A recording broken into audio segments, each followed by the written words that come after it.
విశాఖ నగరంలో కాలుష్య సమస్యలు ప్రభుత్వం గుర్తించినట్లు డిప్యూటీ సీఎం పవన్ కళ్యాణ్ తెలిపారు. సమస్య పరిష్కారానికి ప్రత్యేక శ్రద్ధ తీసుకున్నట్లు పేర్కొన్నారు. ఏయూ ద్వారా ఏపీ పొల్యూషన్ కంట్రోల్ బోర్డు కాలుష్యం నివారణకు అధ్యయనాన్ని ప్రారంభించిందని అన్నారు. రాష్ట్రానికి సంబంధించింది చాలాసార్లు పదే పదే నేను అనేక సందర్భాల్లో కూడా చెప్పాను అధ్యక్ష.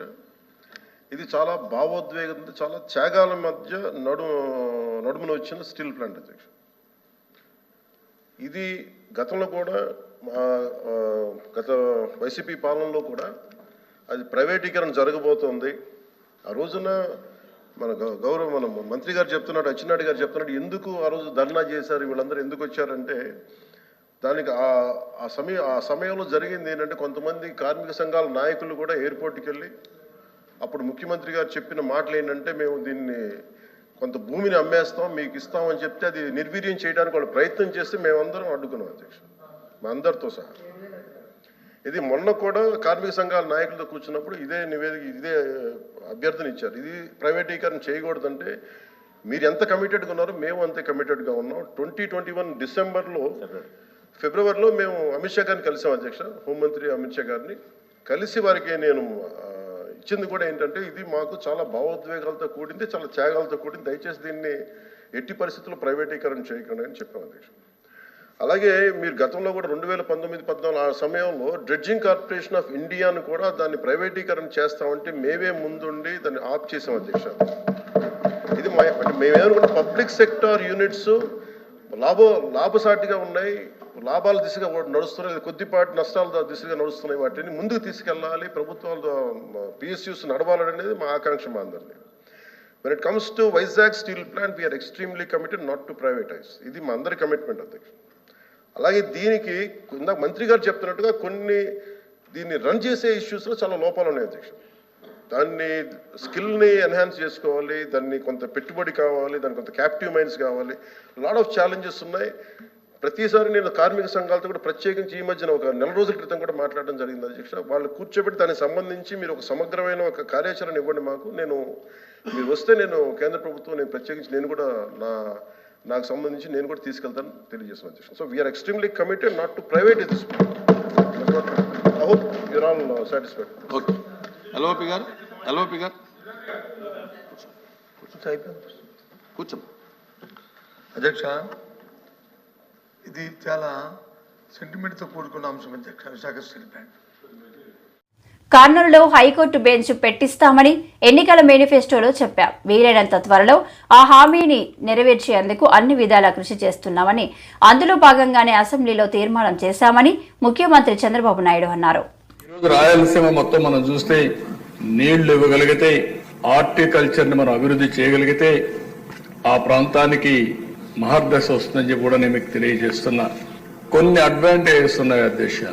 బెంగళూరు ఎయిర్పోర్ట్ అనంతపూర్కి చాలా దగ్గర, హైదరాబాద్ ఎయిర్పోర్ట్ కర్నూలుకి దగ్గర, ఇటు చెన్నై చిత్తూరుకి దగ్గర.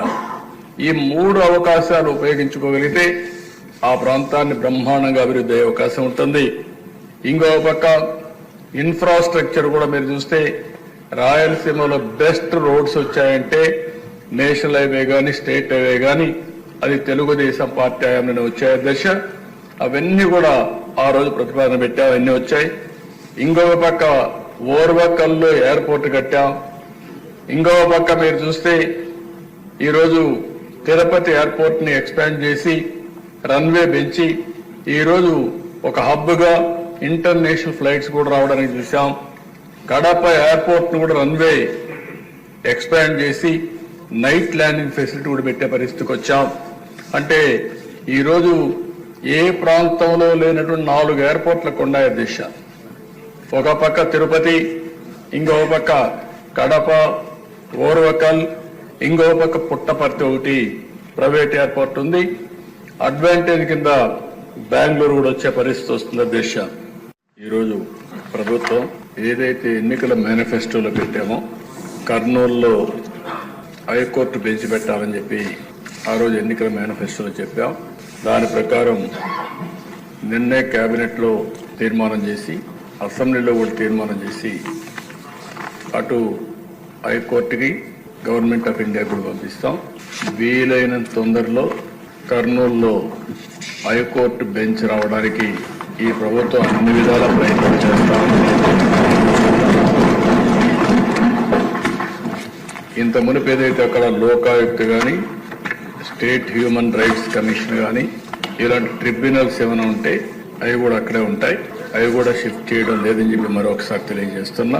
ఇది కాకుండా దిశ ఈరోజు ఈ ప్రభుత్వం వికేంద్రీకరణ ఎక్కడికక్కడ 1-2 సిటీసే కాకుండా ఈరోజు అన్ని ప్రాంతాల్లో సమగ్ర అభివృద్ధి కోసం కట్టుబడి ఉన్నాం. ఉత్తరాంధ్రలో విశాఖపట్నం అభివృద్ధి కావాలి, రాయలసీమలో తిరుపతి, కర్నూలు లాంటి టౌన్స్ అభివృద్ధి కావాలి. అదే సమయంలో ఇక్కడ అమరావతి కూడా చాలాసార్లు చెప్పాం. ఆ రోజు మీరు చూస్తే 3 రాజధానులు అని చెప్పి 3 ముక్కలు ఆటాడి కడాన ఏ ప్రాంతం కూడా అభివృద్ధి కాకుండా చేశారు. ఆ రోజు కూడా రాష్ట్రం మొత్తం తిరిగి కర్నూలులో కూడా ధైర్యంగా మన రాజధాని ఏదంటే అమరావతిని చెప్పించింది తెలుగుదేశం పార్టీ, ఎన్డీఏ అని చెప్తారు. విశాఖపట్నానికి వెళ్ళి విశాఖపట్నం మీటింగ్లోనే మన రాజధాని ఏదంటే అమరావతిని విశాఖపట్నం కూడా చెప్పారు. అంటే ఈ ప్రభుత్వం పైన ఒక నమ్మకం, చెప్పింది చేస్తారనే విశ్వాసం ఉంది. అందుకే ప్రజలు నమ్మే పరిస్థితికి వచ్చారు. అధ్యక్ష, విశాఖ ఉక్కు ఆంధ్రుల హక్కు అని శాసన మండలి ప్రతిపక్ష నేత బొత్స సత్యనారాయణ పేర్కొన్నారు.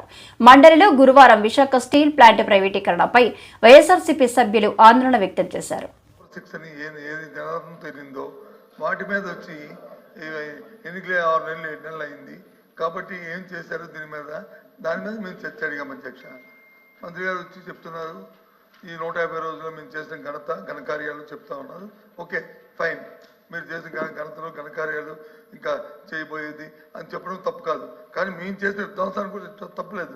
మేము విధ్వంసం చేసామో లేకపోతే ఈ రాష్ట్రాన్ని అభివృద్ధి చేసామో ఏం చేసామో మీరు నేను పెట్టిన బడ్జెట్ లెక్కల్లోనే ఉన్నాయి. బడ్జెట్ చూస్తేనే తెలుస్తుంది దాంట్లో ఏమున్నాయి అనేది.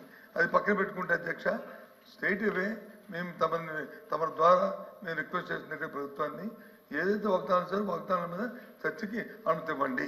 ఆ చర్చకు అనుమతి ఇచ్చిన తర్వాత దాని మీద డిస్కస్ అందులో ఉన్నాయన్నారు కదా, అందులో భాగమే కదా, అదే అది డిస్కస్ చేయడం తప్పేముంది. అదే దాన్ని అది అడుగుతున్నాం. అందుకనే అడిగారు. మీ వాయిదా తీర్మానం తిరస్కరించాం. మీరు వేరే ఫార్మెట్ లో ఉండి పరిశీలిస్తాము సాధ్యాలు చూస్తాం. నేను చాలా క్లారిటీగా సార్ వదిలేండి, చాలా పాజిటివ్ గా ఏ ప్రభుత్వం ఇలా ఉండదు అధ్యక్ష.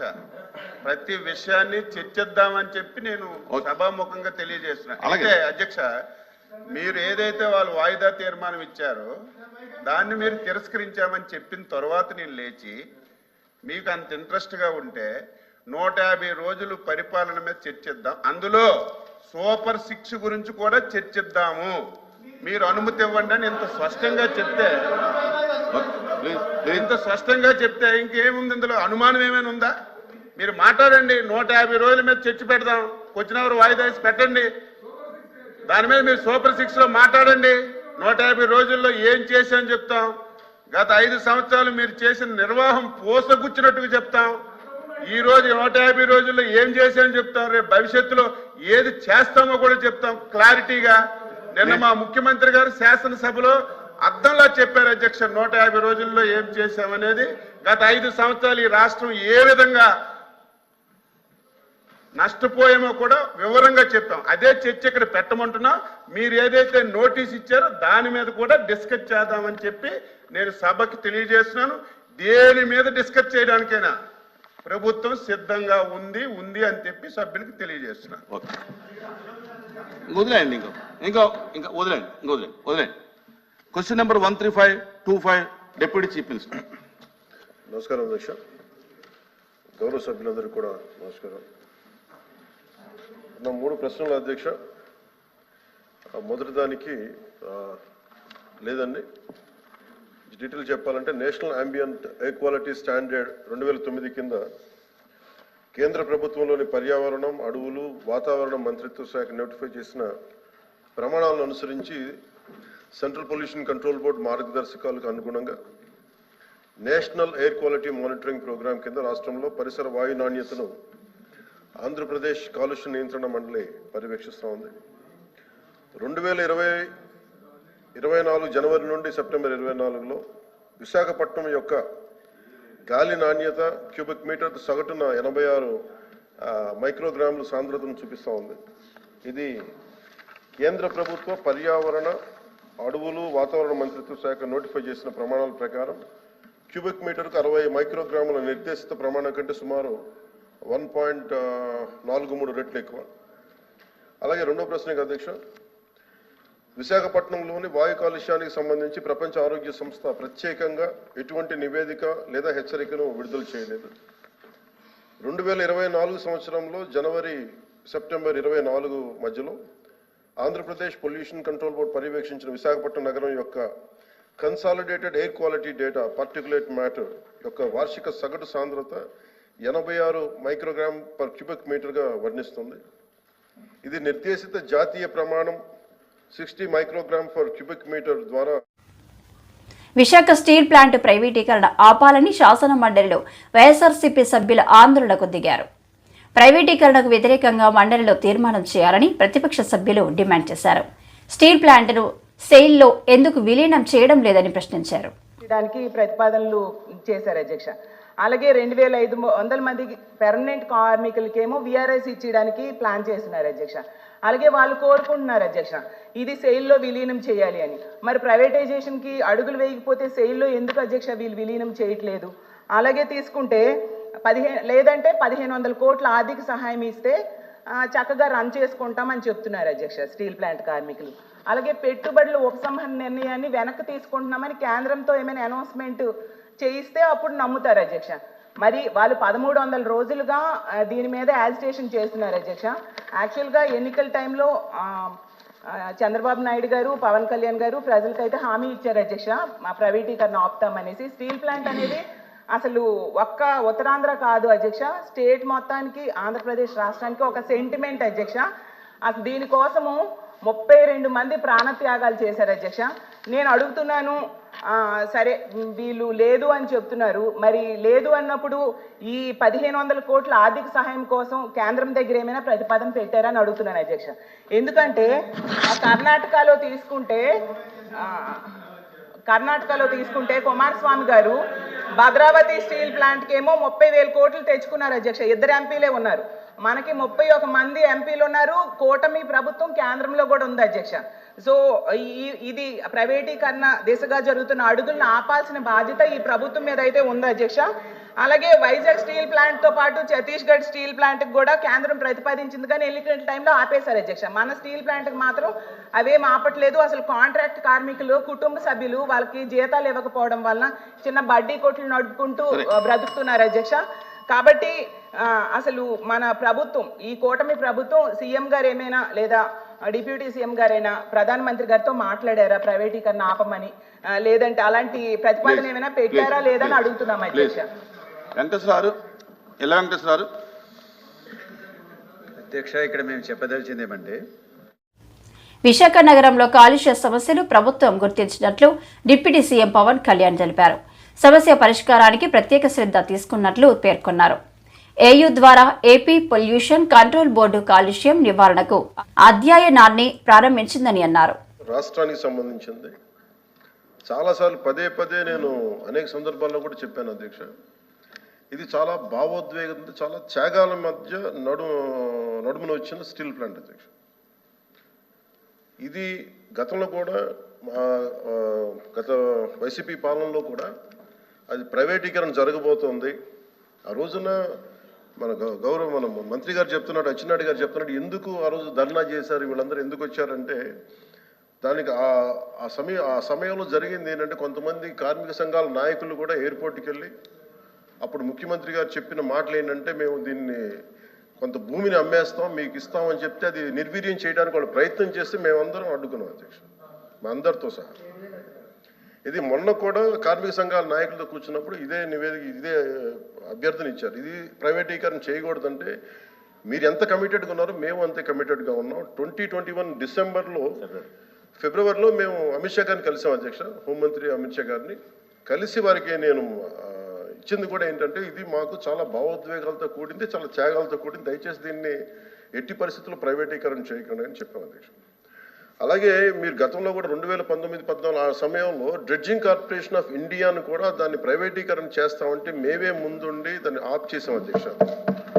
ఇది మేమేమనుకుంటే పబ్లిక్ సెక్టార్ యూనిట్స్ లాభసాటిగా ఉన్నాయి, లాభాల దిశగా నడుస్తున్నాయి, కొద్దిపాటి నష్టాల దిశగా నడుస్తున్నాయి, వాటిని ముందుకు తీసుకెళ్ళాలి, ప్రభుత్వాలు పిఎస్యూస్ నడవాలనేది మా ఆకాంక్ష మా అందరినీ. When it comes to Vizag steel plant, we are extremely committed not to privatize. ఇది మా అందరి కమిట్మెంట్ అధ్యక్ష. అలాగే దీనికి ఇందాక మంత్రి గారు చెప్తున్నట్టుగా దీన్ని రన్ చేసే ఇష్యూస్లో చాలా లోపాలు ఉన్నాయి అధ్యక్ష. దాన్ని స్కిల్ని ఎన్హాన్స్ చేసుకోవాలి, దాన్ని కొంత పెట్టుబడి కావాలి, దానికి కొంత క్యాప్టివ్ మైండ్స్ కావాలి, లాట్ ఆఫ్ ఛాలెంజెస్ ఉన్నాయి. ప్రతిసారి నేను కార్మిక సంఘాలతో కూడా ప్రత్యేకించి ఈ మధ్యన ఒక 4 రోజుల క్రితం కూడా మాట్లాడడం జరిగింది అధ్యక్ష. వాళ్ళు కూర్చోబెట్టి దానికి సంబంధించి మీరు ఒక సమగ్రమైన ఒక కార్యాచరణ ఇవ్వండి మాకు. మీరు వస్తే నేను కేంద్ర ప్రభుత్వం ప్రత్యేకించి నేను కూడా నాకు సంబంధించి నేను కూడా తీసుకెళ్తాను తెలియజేసిన అధ్యక్ష. So we are extremely committed not to privatise this. I hope you're all satisfied. Okay, LOP గారు కూర్చో. అధ్యక్ష, ఇది చాలా సెంటిమెంట్తో కూడుకున్న అంశం అధ్యక్ష. విశాఖ స్టీల్ ప్లాంట్ కర్నూలులో హైకోర్టు బెంచ్ పెట్టిస్తామని ఎన్నికల మేనిఫెస్టోలో చెప్పాం. వీలైనంత త్వరలో ఆ హామీని నెరవేర్చేందుకు అన్ని విధాలా కృషి చేస్తున్నామని, అందులో భాగంగానే అసెంబ్లీలో తీర్మానం చేశామని ముఖ్యమంత్రి చంద్రబాబు నాయుడు అన్నారు. ఈరోజు రాయలసీమ మొత్తం మనం చూస్తే నీళ్లు ఇవ్వగలిగితే, హార్టికల్చర్ ని మనం అభివృద్ధి చేయగలిగితే ఆ ప్రాంతానికి మహర్దశ వస్తుందని చెప్పి కూడా నేను మీకు తెలియజేస్తున్నా.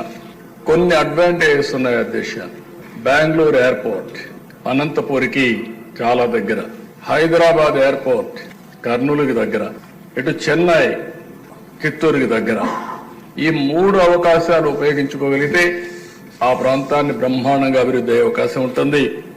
ఇంకో పక్క ఇన్ఫ్రాస్ట్రక్చర్ కూడా మీరు చూస్తే రాయలసీమలో బెస్ట్ రోడ్స్ వచ్చాయంటే నేషనల్ హైవే కానీ స్టేట్ హైవే కానీ అది తెలుగుదేశం పార్టీ హయాంలోనే వచ్చాయి దశ. అవన్నీ కూడా ఆ రోజు ప్రతిపాదన పెట్టాం, అవన్నీ వచ్చాయి. ఇంకొక పక్క ఓర్వకల్లో ఎయిర్పోర్ట్ కట్టాం. ఇంకొక పక్క మీరు చూస్తే ఈరోజు తిరుపతి ఎయిర్పోర్ట్ ని ఎక్స్పాండ్ చేసి రన్వే పెంచి ఈరోజు ఒక హబ్ గా ఇంటర్నేషనల్ ఫ్లైట్స్ కూడా రావడానికి చూసాం. కడప ఎయిర్పోర్ట్ ను కూడా రన్వే ఎక్స్పాండ్ చేసి నైట్ ల్యాండింగ్ ఫెసిలిటీ కూడా పెట్టే పరిస్థితికి వచ్చాం. అంటే ఈరోజు ఏ ప్రాంతంలో లేనటువంటి 4 ఎయిర్పోర్ట్లకు ఉన్నాయి దిశ.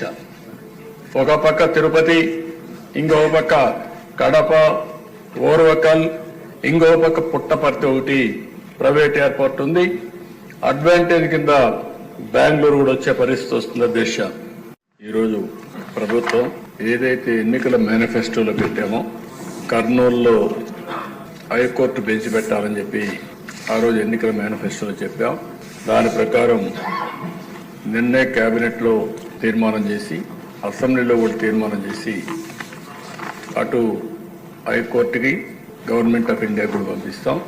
వీలైనంత తొందరలో కర్నూలులో హైకోర్టు బెంచ్ రావడానికి ఈ ప్రభుత్వం అన్ని విధాల ప్రయత్నం చేస్తాం. ఇంత మునుపు ఏదైతే అక్కడ లోకాయుక్త కానీ స్టేట్ హ్యూమన్ రైట్స్ కమిషన్ కానీ ఇలాంటి ట్రిబ్యునల్స్ ఏమైనా ఉంటే అవి కూడా అక్కడే ఉంటాయి. అవి కూడా షిఫ్ట్ చేయడం లేదని చెప్పి మరొకసారి తెలియజేస్తున్నా. ఇది కాకుండా దిశ ఈరోజు ఈ ప్రభుత్వం వికేంద్రీకరణ ఎక్కడికక్కడ 1-2 సిటీసే కాకుండా ఈరోజు అన్ని ప్రాంతాల్లో సమగ్ర అభివృద్ధి కోసం కట్టుబడి ఉన్నాం.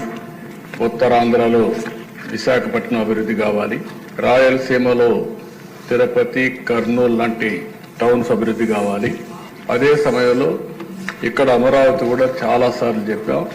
ఆ రోజు మీరు చూస్తే 3 రాజధానులు అని చెప్పి 3 ముక్కలు ఆటాడి కడాన ఏ ప్రాంతం కూడా అభివృద్ధి కాకుండా చేశారు. ఆ రోజు కూడా రాష్ట్రం మొత్తం తిరిగి కర్నూలులో కూడా ధైర్యంగా మన రాజధాని ఏదంటే అమరావతిని చెప్పించింది తెలుగుదేశం పార్టీ ఎన్డీఏ అని చెప్తున్నారు. విశాఖపట్నానికి వెళ్ళి విశాఖపట్నం మీటింగ్లోనే మన రాజధాని ఏదంటే అమరావతిని విశాఖపట్నం గురించి చెప్పారు. అంటే ఈ ప్రభుత్వం పైన ఒక నమ్మకం, చెప్పింది చేస్తారనే విశ్వాసం ఉంది. అందుకే ప్రజలు నమ్మే పరిస్థితికి వచ్చారు అధ్యక్ష.